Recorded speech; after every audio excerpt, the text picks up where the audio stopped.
okay, it's okay.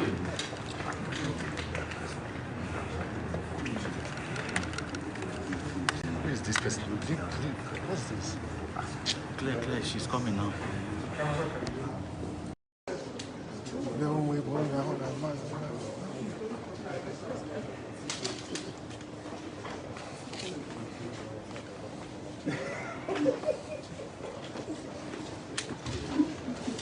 A very good morning to you and welcome to the Wednesday edition of Trending Issues. It comes to you live from AF Television. How are you this beautiful morning? Thank you so much for joining us on the program Trending Issues.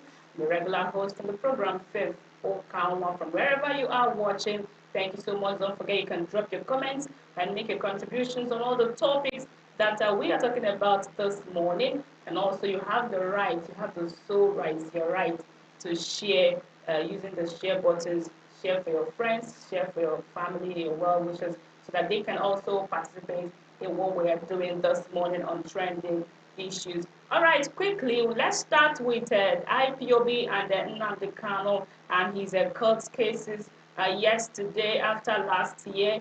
That case was adjourned to this year, and yesterday was the first time in the year 2022 when Nnamdi Kanu appeared before Federal High Court in Abuja, led by Justice Nyako Vita, and one thing led to the other, and that court case was adjourned. We'll just give you a rundown of what happened before the High Court yesterday. You know that before yesterday, that is at the eve of yesterday, on Monday precisely, the federal government served Nnamdi Kanu another charge that is summing it up to 15 count charges now. You can recall that sometime in October 2021, they charged him with another 7 count charges, and now it has summed up to 15. That is to say that they are charges and not reduced. And of course, that addition of charges caused some reaction where some people reacted differently. And of course, the lead counsel of Nnamdi Kanu described it as a joke.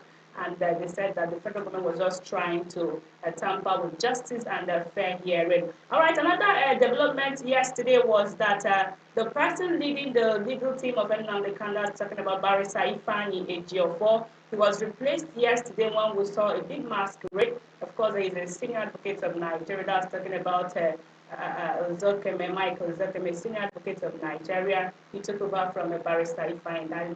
He is now the lead counsel representing Nnamdi Kanu, and he was one that stood up for Nnamdi Kanu. Of course, he was in court yesterday, and to the surprise of everybody, he still appeared in his Fendi, which some people have been describing as a Christmas clothes that DSS has refused to allow him change. And of course, recall sometimes that Justice Nyako Vita has subsequently and so many times advised the DSS officials to allow Nnamdi Kanu a change of clothes. And then yesterday, he still appeared in the same clothes. And of course, Justice Vita said, I do not want to see this man, that is Nnamdi Kanu, we do not want to see him again on those clothes. And we hope that the DSS will heed to that advice and word, because it should be the last one coming from Justice Vita. And of course, we'll just take some of the amended charges against Nnamdi Kanu. We'll try to summarize the 15 count charges. Of course, all of them are still bordering on terrorism, alleged terrorism and felony. And one of it says that he made a broadcast threatening that people will die and the whole world will stand still. That is one of the charge.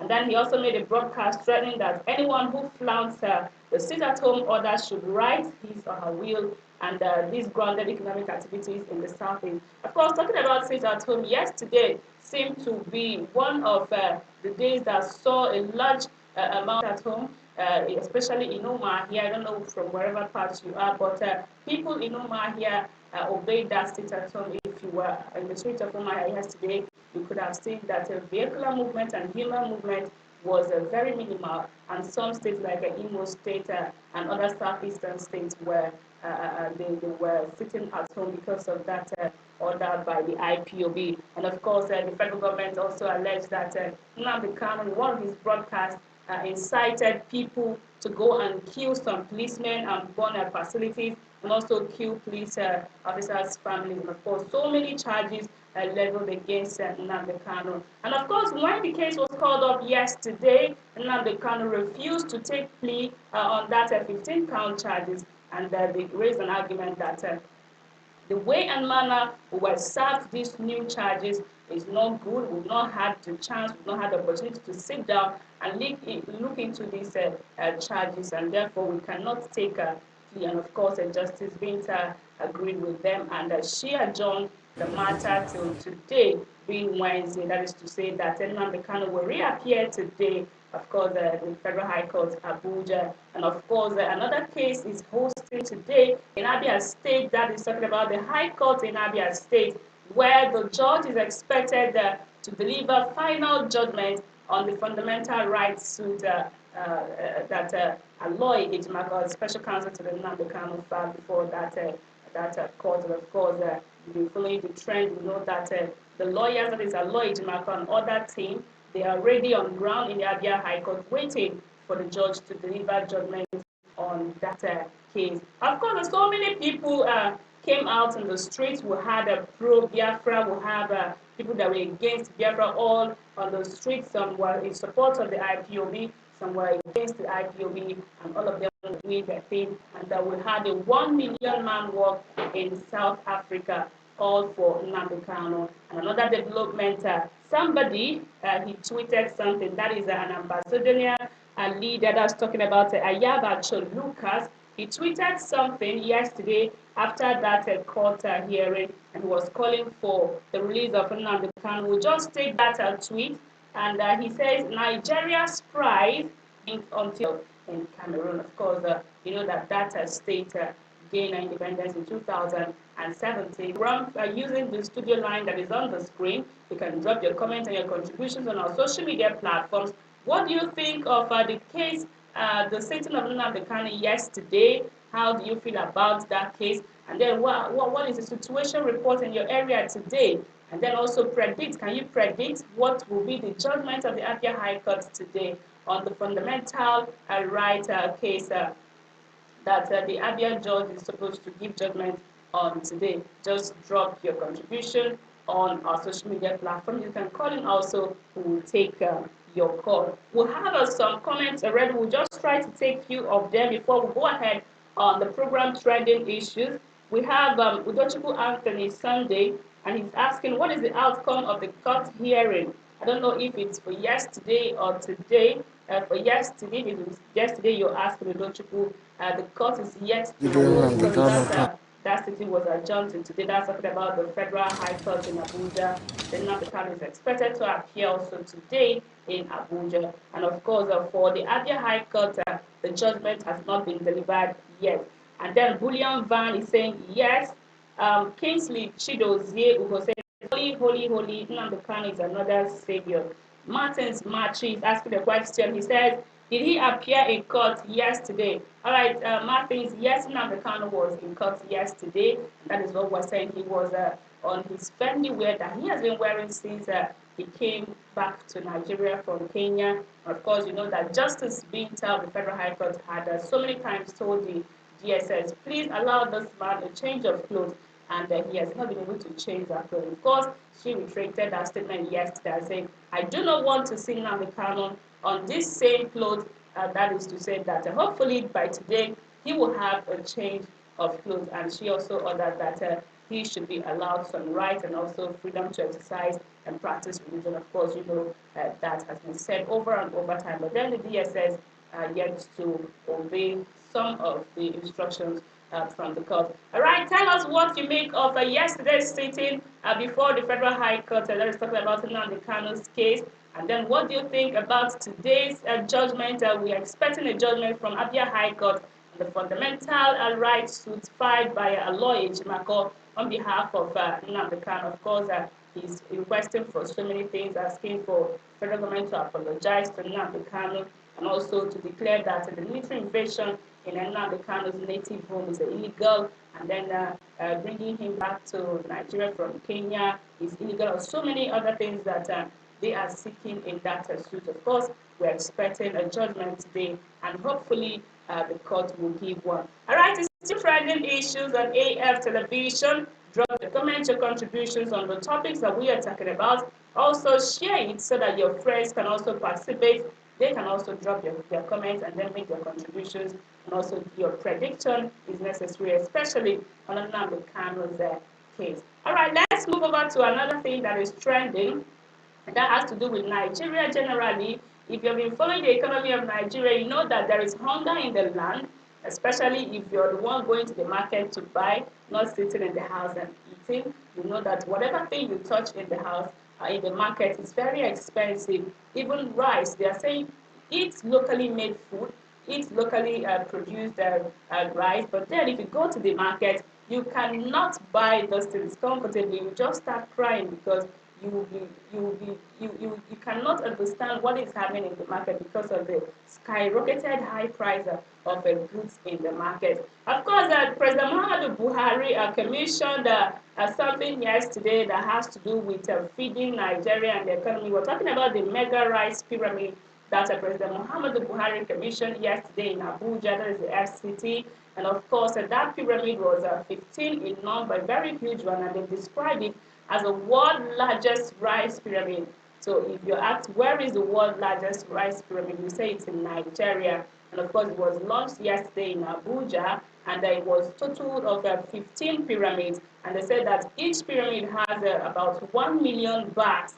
That is, we have roughly 15 million bags of rice, and the President's Commission with some other persons that were part of that commission. Of course, it was a project by the CBN and the Rice Farmers Association of Nigeria in that sustaining living and then alleviating poverty and everything in the land. Of course, some people have reacted differently to that commissioning of the pyramid of rice, and some are saying yes, it's good. Of course, it's good if alone it can lead to a crash in price of rice. Of course, you go to the market to buy rice up to 20-something thousand and 30-something thousand, as the case may be. But now that we have up to 15 million bags, let's hope that we can buy it at a very cheaper rate. Of course, the president has assured that it will reduce, but some people are not taking that. Why some are saying kudos to Mr. President, and some people have even released some videos saying that this is the behind of the scene, this is the making of the rice pyramid, and some are saying that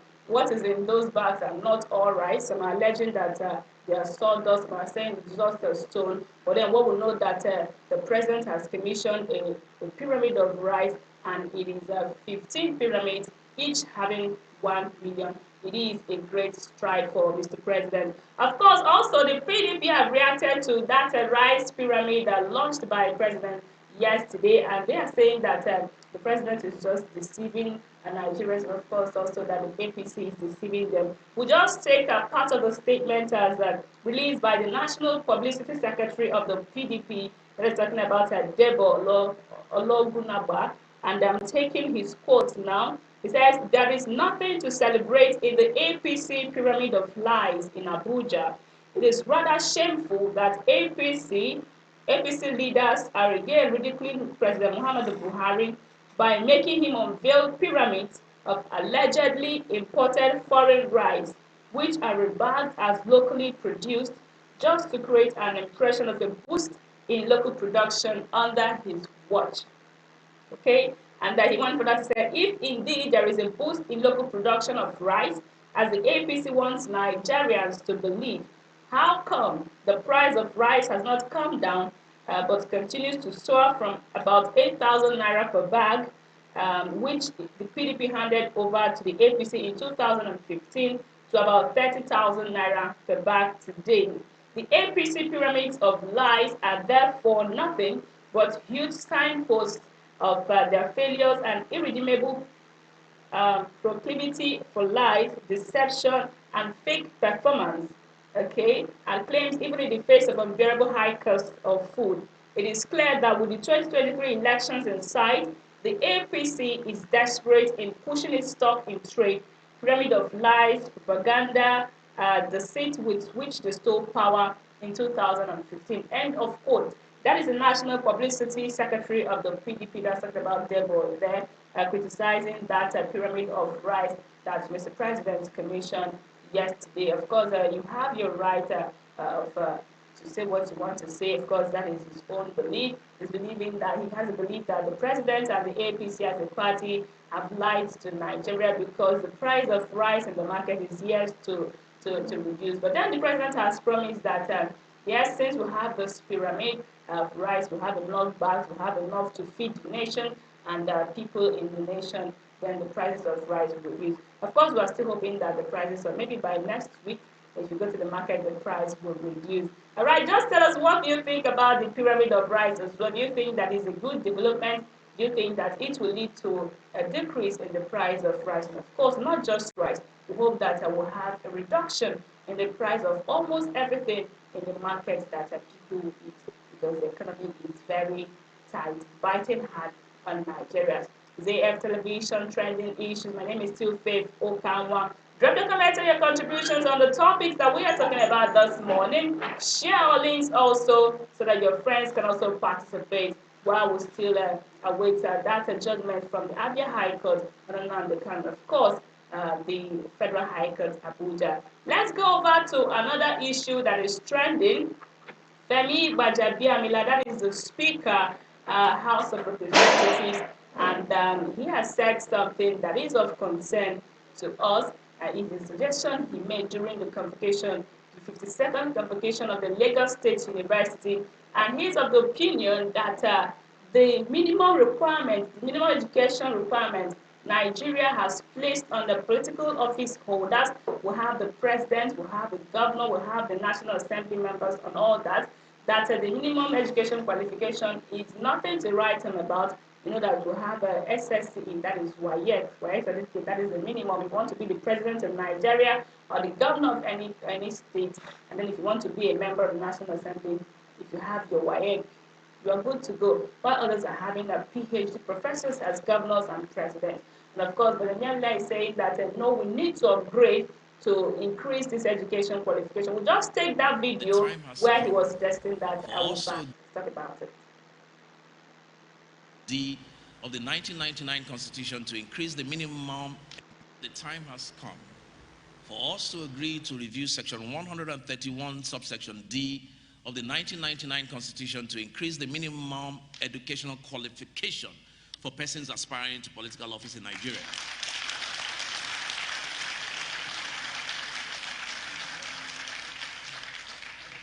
We cannot, on one hand, be talking about raising the standard of education in Nigeria, and on the other hand, requiring the barest minimum for those who will govern us.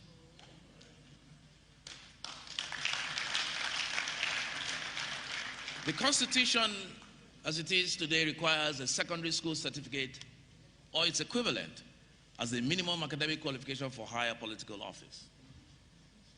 This is the requirement for qualification to contest for governor, National Assembly, or president. Ladies and gentlemen, this provision is the product of a different time and reflects the reality of that time.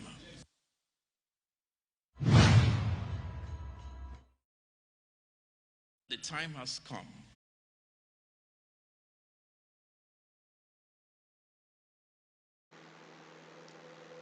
All right, I Femi Gbajabiamila there, suggesting that the minimum requirement, educational qualification for presidential candidates, aspirants, governorship aspirants, and others that want to come to the National Assembly should be increased and let it no longer be SSCE as usual. Of course, I agree with him. I agree with the House of Reps Speaker there, because we have a SSCE for presidency, we have SSCE minimum, and it's equivalent to governorship and National Assembly. It is not good. We are calling for an increase in the education sector. We are calling for development, and then we cannot have development in the educational sector when we have nothing to write home about as regards to the qualifications are necessary. If I want to be a governor now and I have WAEC, I can just come. But then another thing, we're looking at it from another angle. It's not just about education. It should be about character as well. If you have a character, if you have a charisma, if you have whatever thing it takes. So if you have the required qualifications, not educational qualifications now, if you have the individual qualities that we need for our politicians, for our leaders, I think you can also come. But then it is good we also upgrade and maybe say if you want to be governor, you should be a BSc holder or HND holder. Let's just start from there. All right, it's Trending Issues AF Television. My name is still Faith Okanwa. Of course, this program comes to you from AF Television. Thank you so much for joining us. Let's take some of the comments. We'll have more. Before we call it a wrap on today's edition of Trending Issues. All right, we'll have Christian Chukwu Okoro, and he says, why is it that Southeast governors and politicians are shying away from the truth? That is a Christian Chukwu Okoro asking that question there. And then we'll have Udochukwu Anthony Sunday. We've taken your comment. We'll have a Bullion Van. And we've taken your comments also. We'll have Kingsley Chidozie Uko. We'll have Martins Machi, and so many others hooking up. Thank you so much for joining us on Trending Issues today. And after this program, another program will come. That is a sports reel and then focal point. Thank you so much for joining us. My name is still Faith Okanwa. Until I come your way next time, please bye for now.